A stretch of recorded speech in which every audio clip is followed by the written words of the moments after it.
আজকে আমি বানাবো খয়রা মাছ দিয়ে সর্ষে বাটা দিয়ে ঝাল। তার জন্য আমি খয়রা মাছটাকে কেটে ধুয়ে নুন হলুদ মাখিয়ে রেখেছিলাম। এবার আমি খয়রা মাছগুলোকে ভেজে নেব।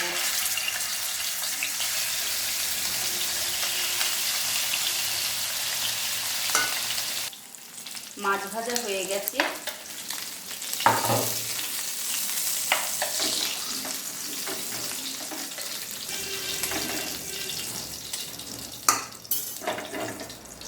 এবার আমি তেলের মধ্যে আদা বাটা, জিরে বাটা, ধনে বাটা, লঙ্কা বাটা একসঙ্গে পেস্ট করে রেখেছিলাম, দিয়ে দিলাম।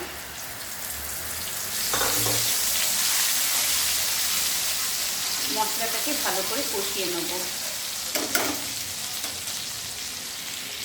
এবার আমি দিয়ে দেব পরিমাণ মতো নুন।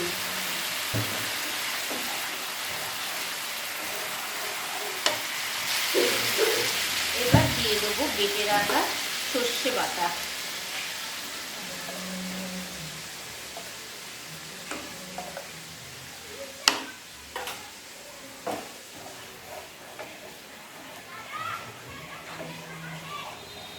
সর্ষের বাটা আমি দিয়ে দিয়েছি। এবার আমি দিয়ে দেবো দুটো কাঁচা লঙ্কা আর ভেজে রাখা মাছগুলো আমি ছেড়ে দেবো।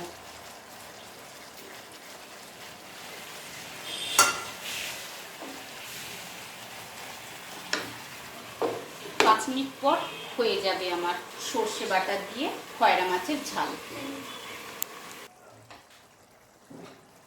তৈরি হয়ে গেছে সর্ষে দিয়ে খয়রা মাছের ঝাল। এবার নামিয়ে নেব।